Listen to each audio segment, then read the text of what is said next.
Some killers attack complete strangers. Some target the vulnerable, the young, or the elderly.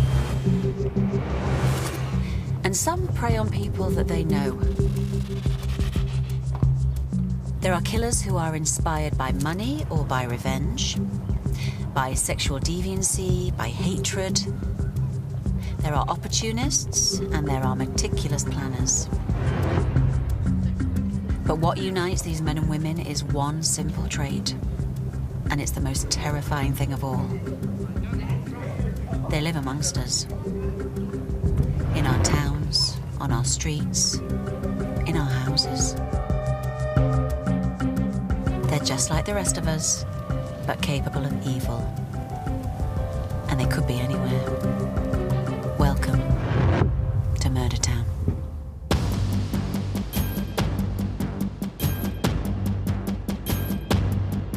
Do you feel it in the air? Oh.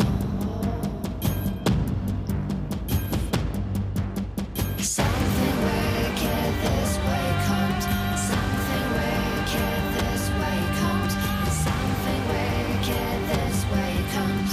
Something wicked this way comes.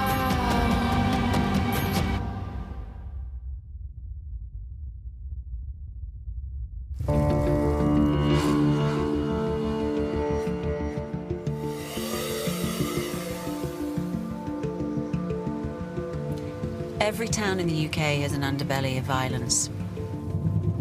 But occasionally the crimes are so bad that they shock even the most hardy of communities. Tonight we're in Barnsley in South Yorkshire. Now that's my hometown. So for me it evokes memories of the football club and also my nan's homemade Yorkshire puddings. But like anywhere, the streets of Barnsley also conjure up more sinister memories. And this is a town that will never forget one of its darkest chapters. This was a horrifying and vicious attack. He had suffered horrendous injuries, including fractured cheekbones and eye sockets. Some of the blows were so hard they broke the bone in his ribs. Nobody knew who, why or how. The public of Barnsley were absolutely terrified of what might happen.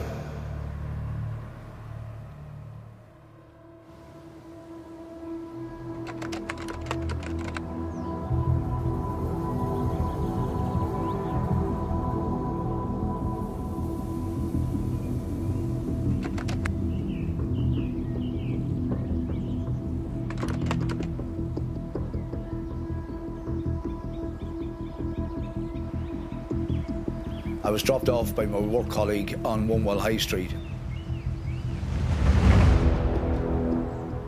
A woman came running towards me and said, "John has been found dead down at his house." I was absolutely shocked.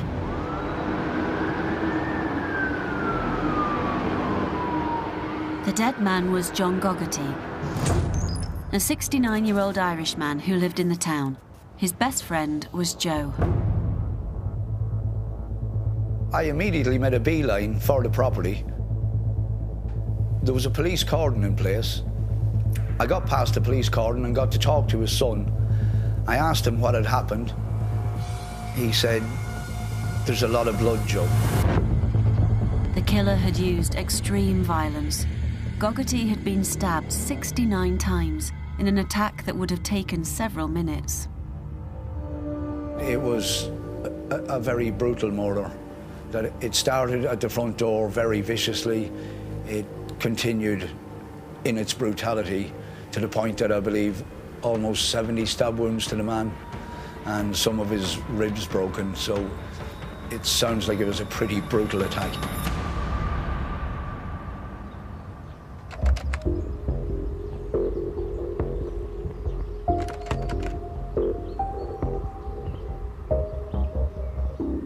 This incident happened in a part of the Barnsley district called Wombwell. Very close-knit community, former mining community. Around 15,000 people or so live there. And it's one of those places where almost everyone knows everyone. It's got issues like all small communities. It's got drug issues, it's got unemployment issues, but it's not a wealthy area. There is some wealth around it, but they're good, honest, working-class people. But now this close-knit community was hearing the news that one of its own had been found murdered. Anybody, no matter where they lived, would be shocked by what had happened. If there's a murderer next door, you're going to be shocked. A murder of this ferocity, you know, that is going to have huge shock waves. John, as an individual, was a quiet, reserved man. He was choosy about the company he kept.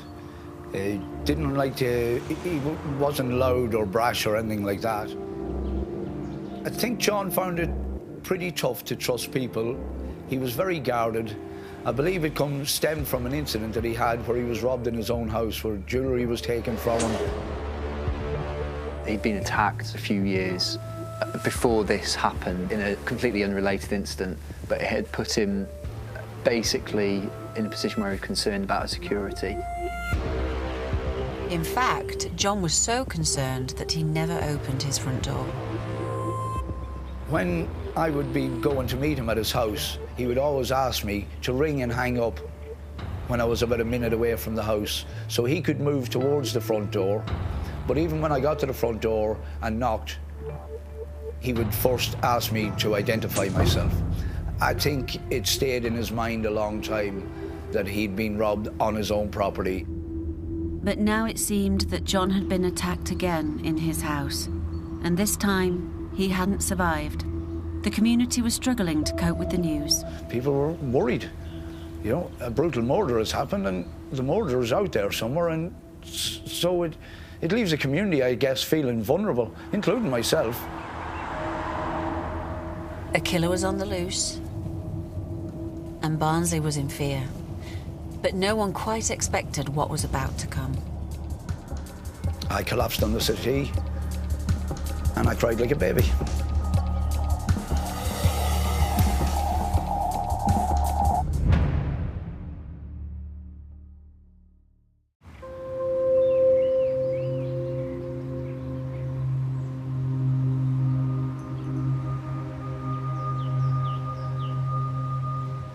Every town in the UK has its secrets, but there are some places that deserve the status of Murdertown. And Barnsley's no exception. Well, Barnsley is a very working class town, situated in the centre of industrial South Yorkshire. Its main industries were coal, glass, and linen. It has its own football club, of course, as do all the towns in South Yorkshire.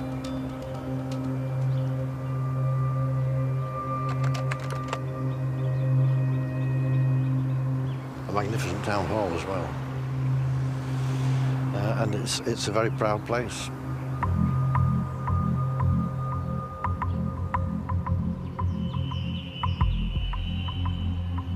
Murder is quite unusual in Barnsley. It's certainly true to say that Barnsley kind of cheated the hangman for many, many years. But in 2015, Barnsley was at the centre of a murder investigation. A man called John Gogarty had been found dead in his home in the area of Wunwell, an ex-mining community to the southeast of Barnsley. It was a very brutal murder, almost 70 stab wounds to the man, and some of his ribs broken. Most people were very, very shocked and annoyed that this had happened in their little community. Tears were shed that night. Now the police were desperately trying to find out who killed him.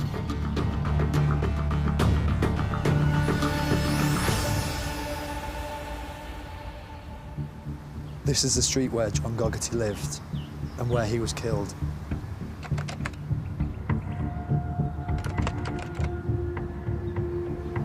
John was a property developer originally from Ireland. He was a granddad, he was a dad, and he was known locally as Irish Paddy because of his Irish connections. He was a popular figure in the local community, and plenty of people knew him and liked him.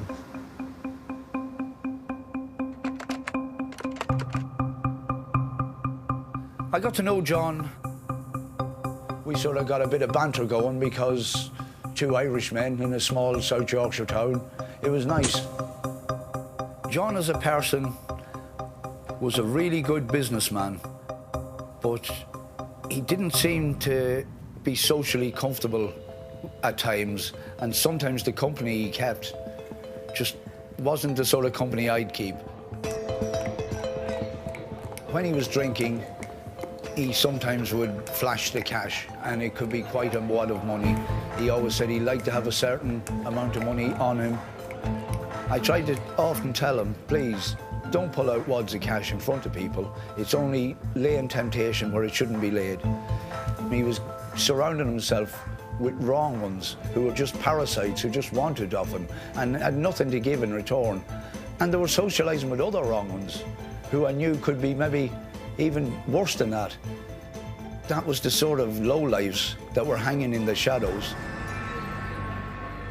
So one of the initial lines of inquiry was that John had been targeted for his money. It was quickly established by the police that Mr. Gogarty had left his local pub, walked home, settled in for the evening, had his slippers on, had the television on. When he'd answered the door, at which stage he'd been attacked. Some of the blows were so hard they broke the bone in his ribs. It was an absolutely horrendous, horrifying attack. But John Gogarty was known to be security conscious after being attacked several years earlier and would never open his door to strangers. He was very guarded in that sense and very security conscious, even having the windows replaced so that they couldn't be put in. But in the back of my mind, I kept thinking, it's somebody he knows, or he wouldn't have opened the door.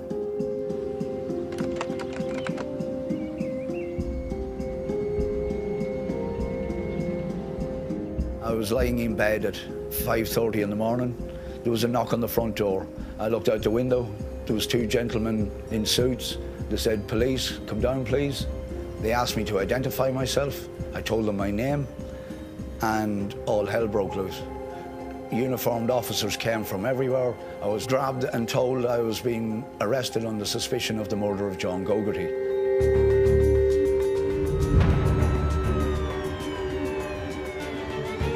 That night was probably the loneliest night of my life, thinking that there was a family who had been ripped to bits, and now they're wondering, has their father's best friend been actually the man who took his life?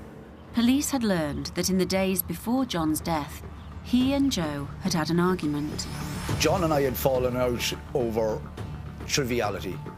I'd come down to ask him for a favour. He started giving me a lecture on my relationship. So I says, if you're going to be like that, I don't want any favours of you. You can stick it up your ass. And unfortunately, they were the last words that I would say to him face to face. The police kept coming back to it, but what they don't realise is that Irish lads, we talk to each other like that. If you hear two Irishmen in a bar insulting each other, it's probably because they are best friends. Joe was innocent of John's murder. Police were able to establish their relationship and rule him out of their list of prime suspects. They released me on bail of 0. They brought me back to my house. I collapsed on the settee and I cried like a baby. But while police had been questioning Joe, detectives had also been looking at other leads. John Gogarty had been found on a Friday, but pathologists thought he may have been dead for several days. So detectives worked backwards to determine when he was last seen. One clue they had was a piece of paper lying close to his body. One of the things found at the murder scene was a receipt from a nearby cash machine a few hundred yards from Mr. Goggarty's house. Police hoped it would narrow down the time of the murder. The receipt was from the Monday, 4 days before John's body was found. But when they went to look at CCTV at the cash point, police were in for a shock. Police worked out which the cash point was, looked at the CCTV. They identified a woman who was withdrawing money at the exact same time that was shown on the receipt. But who was this woman? Why was she withdrawing cash from Mr. Goggarty's account? And was she anything to do with his murder? A manhunt was now underway, with police trawling their database of known offenders and hunting for more images. But it wasn't the first time in Barnsley's history that a murderer had struck. In 2001, jealous lover Daniel Thompson stabbed a man to death with a kitchen knife before dismembering his body and scattering it in woodland. And in 2011, Martin Fieldhouse shot a father dead in a case of mistaken identity. He was jailed for 30 years for the cold-blooded execution. But one manhunt that would leave a lasting impact on Barnsley began back in 1995 in the Oakwell part of the town.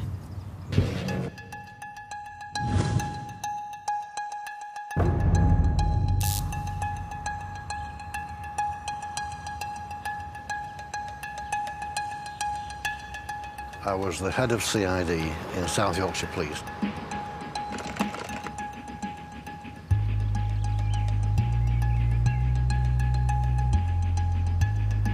Well, it was a normal day, and the operations room called me and gave me the information that a man had been found murdered in his house.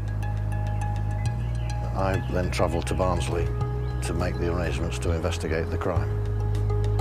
We are standing at the moment on Belgrave Road, the place where a man was murdered.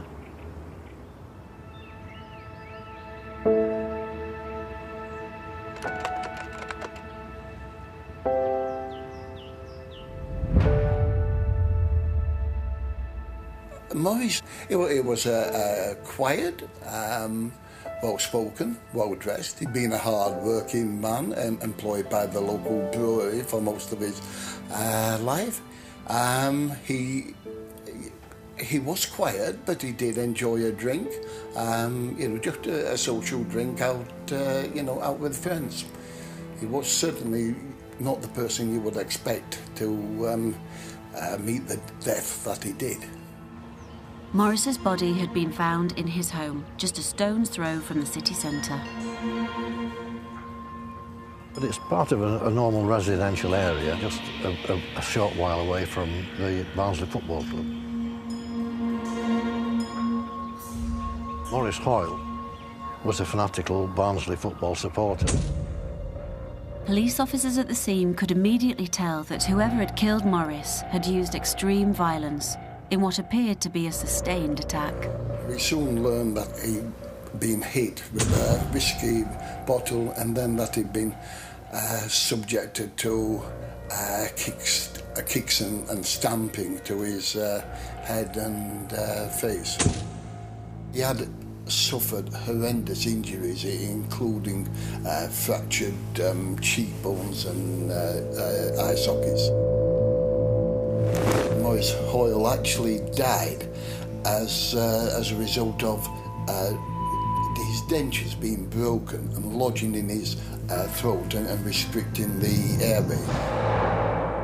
Nobody knew who, why or how.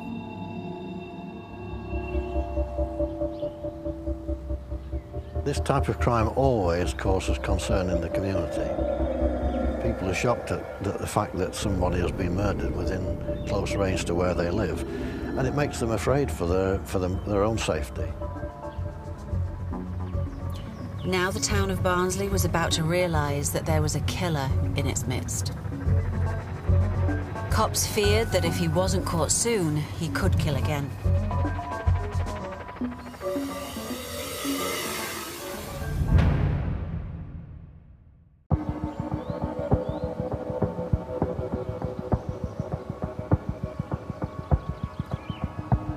In 1995, police in Barnsley were investigating the unusual murder of 69-year-old Maurice Hoyle.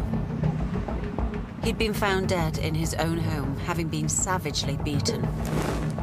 But Maurice didn't have any enemies, and there was no sign of forced entry. So whoever the killer was, it seemed he'd been invited in, and word of the crime was starting to spread. The public of Barnsley were shocked and indeed probably outraged at what happened to Maurice Hoyle, an elderly man who was subjected to a really nasty, savage beating in his own home. I think anybody with any old person in the family was absolutely terrified of what might happen.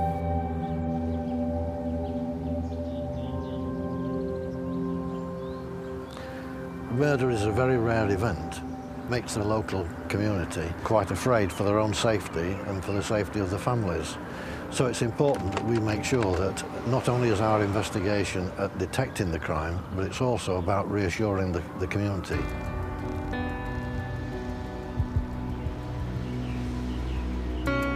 The local detectives were already on the scene here when I arrived. And we were beginning to preserve the scene and make arrangements to remove the body, having photographed and then start the process of fingerprinting and taking DNA samples from where we could.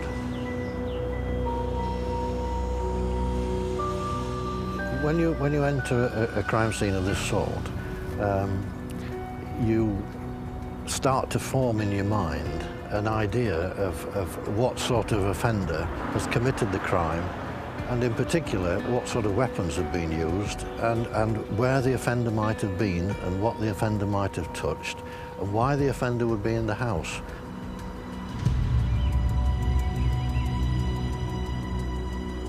Sometimes these things, there's an argument, there's a flare-up and a killing takes place. Usually that's without too much violence and too much savagery in the attack, but in this case there was much more violence used than would have normally been expected. Was it a robbery that had gone wrong? Was it purely and simply an argument between two people that knew each other? Was it something that was more sinister than that? Very much at the beginning, if you can capture as much of that information as you can as early as you can, then you're much more likely to be successful in the investigation.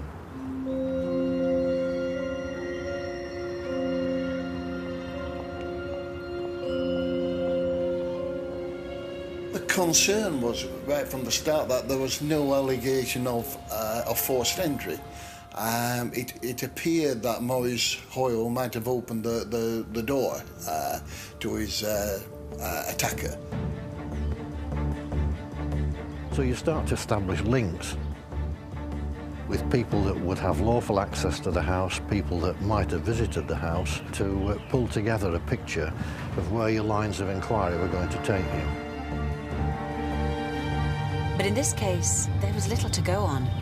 Maurice Hoyle had no enemies, he had no known visitors, so it seemed that whoever the murderer was, he'd been expected. But there was no suggestion who that might have been.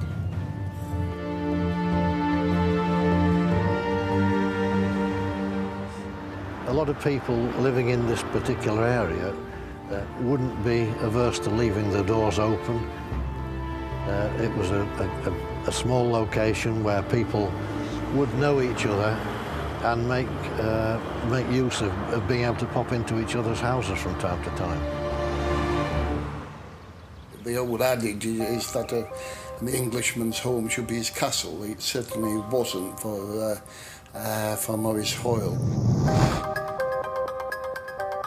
He'd only lost his wife of more than 40 years, just a few months earlier. And his son David had only married a few months earlier and left home. So for the first time in his life, he was living alone. And I think initially they were surprised that that anybody was in the house with him. It looked as though he'd invited somebody into his home, and his hospitality had been repaid in the foulest way possible. Police were certainly knocking on doors, asking neighbours, anybody, stopping people, even walking along the street. Were you here? That night, did you see anything? Did you hear anything? They were also going to Morris's haunts, places he visited, asking people there if they could throw any light on the matter. It was a matter of putting together all the material that we could find from the inquiries that we would make. And that would give us a picture of what Mr. Hoyle was doing and how he lived his life and who he associated with. One thought was a family member may be responsible. 80% of murders are committed by people known to the victim, and in this case, there had been no forced entry. Anybody who knew Maurice Hoyle, including members of his family, were being looked at very, very carefully. I worked alongside the son of Maurice Hoyle, David. There had been an argument with his father at around the time that he left home, and that was known. So I think initially he was not only informed of his father's sudden death in horrific circumstances, but I think he also found himself being questioned very, very closely. When I actually saw David by the police stations, you could tell just by looking at him he was absolutely ashen white and shaking, and could hardly say that what had happened. But Morris's son was quickly discounted as a suspect after giving a statement. But on further investigation inside the home, police discovered clues that would take them in a new direction. Homosexual pornography suggested Morris had been keeping a secret and opened up new lines of inquiry. And police also found a number of items were missing, including an expensive watch. And that would lead police to a suspect seen with the watch. His name was Ian Birley.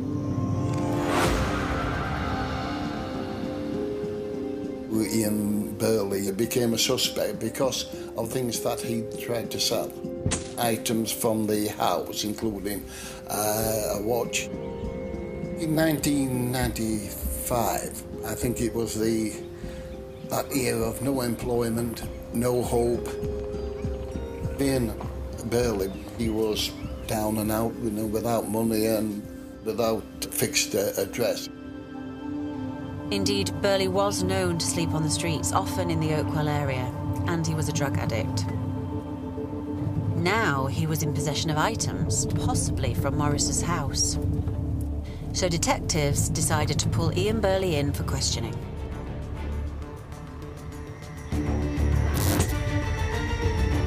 Before the murder of Maurice Hoyle, he'd hardly kind of checked on the radar.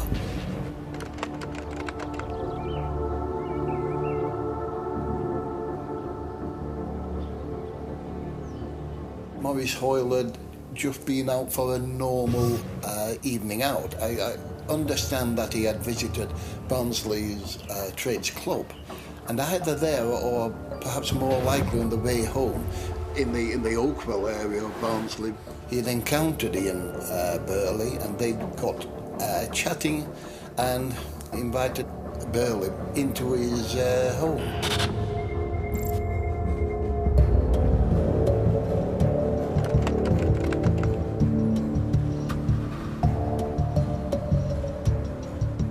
Lost his temper when Maurice Hoyle attempted to kiss him. Once inside one's own home, you don't expect anybody to be on the receiving end of such violence. Whether it was a planned robbery or an angry reaction to unwanted advances, only Birley would know. Ian Birley actually admitted manslaughter on the grounds of provocation. I think many people felt were greatly relieved when he was brought to justice and indeed given a life sentence. But when Birley went to prison, it wouldn't be the end of bloodshed in Barnsley. In 2015, the murder of John Gogarty would bear an eerie resemblance to Barnsley's past. There were huge similarities between the two cases. Both were men in their 60s, both were killed at home, and both were killed in pretty brutal and horrifying attacks. This victim had been stabbed 69 times in his own home. Once again, this was a man with no known enemies and no signs of a forced entry. The only motive was the idea that John had been targeted for his money by someone he knew. John was financially comfortable, I believe that. He had numerous properties, he had a nice collection of designer watches. People were aware that he had money, local people. Police on this inquiry had found a receipt from a nearby cashpoint close to John's body, and it appeared that money was the motivation for the murder.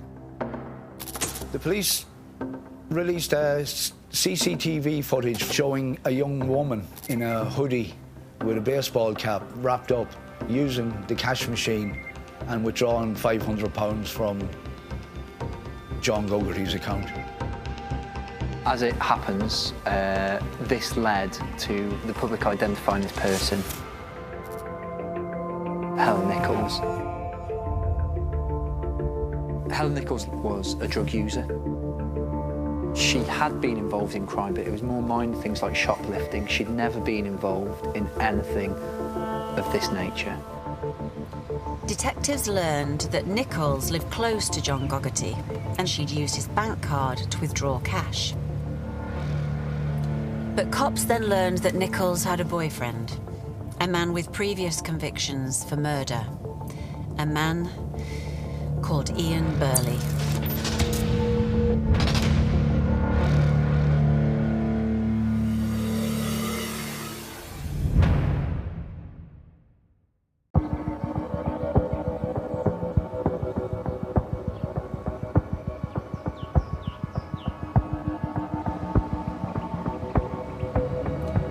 In 2015, South Yorkshire Police were investigating the brutal murder of 69-year-old John Gogarty.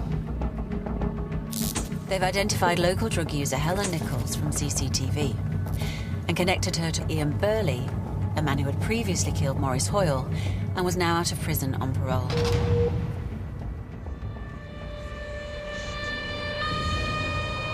There was anger. I think a lot of people were really angry that an individual like that could be walking around unchecked. I don't think that anybody, other than perhaps the police, were actually aware that Ian Birley had been allowed out on parole.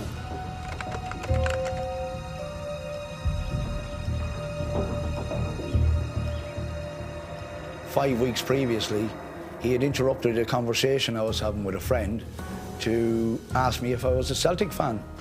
I looked at him, I didn't know who this man was, and I said, yes, I am. He called me an IRA petrol bomb throwing, child killing son of a bee, and stood beside a pillar with one arm concealed. I went to move towards him, and 3 men grabbed me and said, no, no, and other men got him to leave the bar. That was Ian Birley.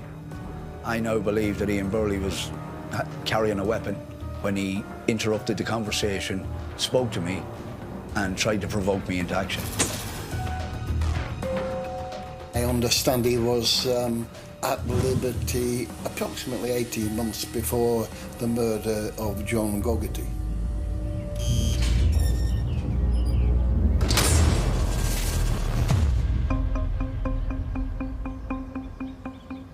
Since leaving prison, Birley had returned to the Barnsley area.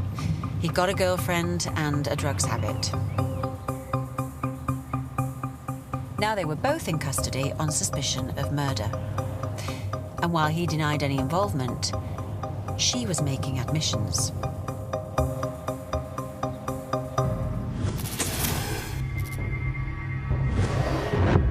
Her case throughout was that she had not been aware that Birley was going to kill. Mr. Gogarty. She claimed they were going there essentially just to frighten him, get his money and then leave. He said that the CCTV footage that showed him and Nichols walking towards Mr. Gogarty's house minutes before the murder was her, but a completely different man who he couldn't name.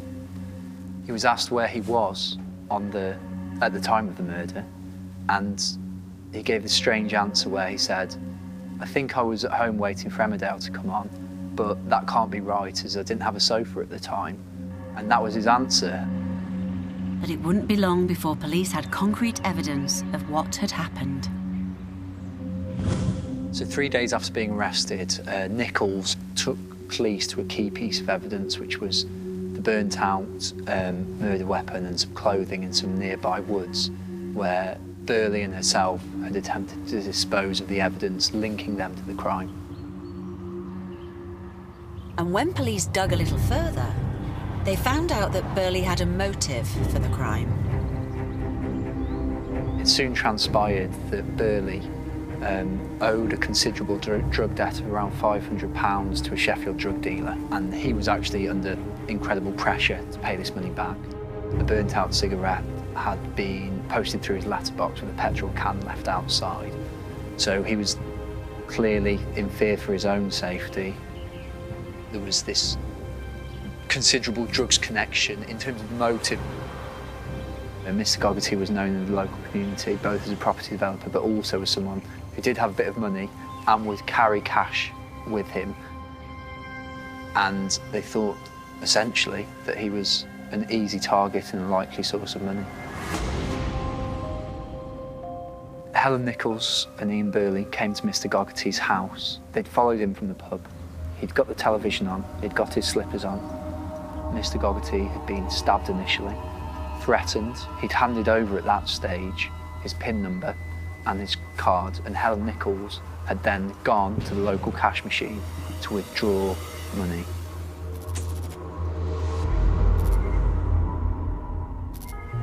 When she came back, Ian Birley stabbed John Gogarty 69 times. Some of the blows were so hard they broke the bone in his ribs. It was an absolutely horrendous, horrifying attack.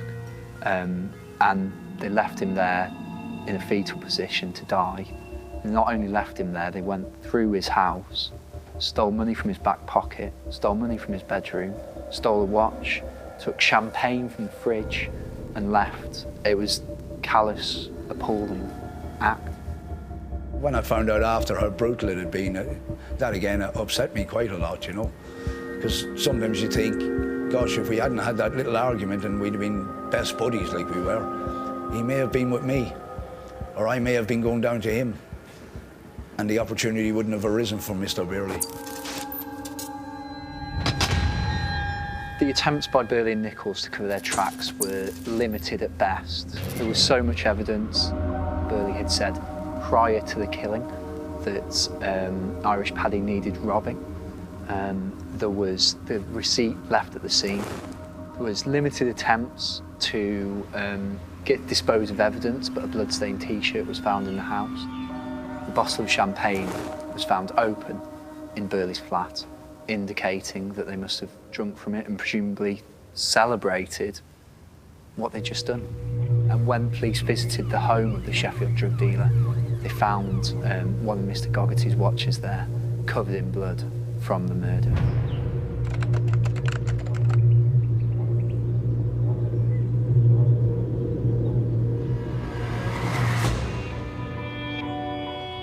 The court case was an emotional experience, particularly for Mr. Gogarty's family, who a large number of them travelled over from Ireland to hear each day of evidence. His defence was bizarre, to be honest. Bloody T-shirts were found. There was CCTV footage. There was so much evidence against him. It was almost quite extraordinary that he didn't plead guilty.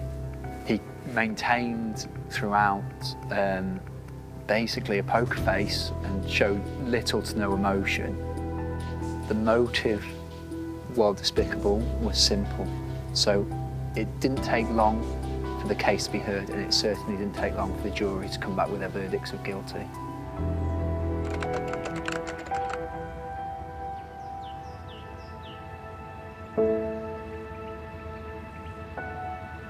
The judge was very, very clear that Ian Birley will die in prison and there's no prospect of him being released. We can only hope that that is the case.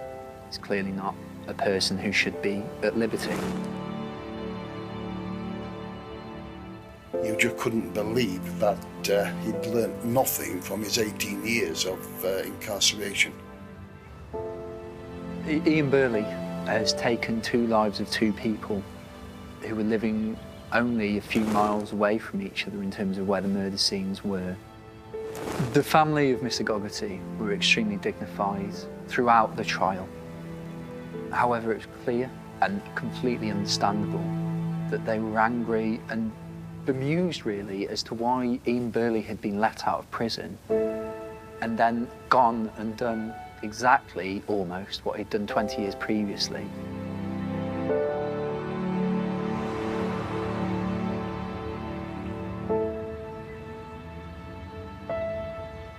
When I found out that they were being charged with murder, it was in one way a relief, and it helped me to move on, because finally I could feel I could pay some respects without being the finger of suspicion being on me. So I walked down to John's house with what was a flower with just a note in it, and said my goodbyes at his front gate, and I have never walked by that house again.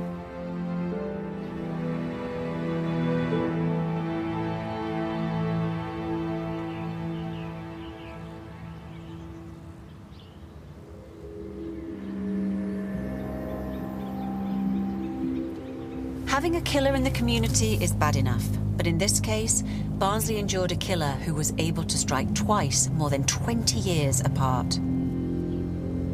This was a man who had used extreme violence once and, given his second chance at freedom, would torment the same community with further savagery. He'd even bring others into his criminal ways.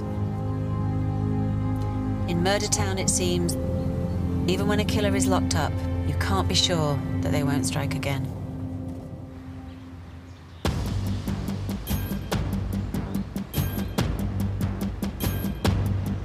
Do you feel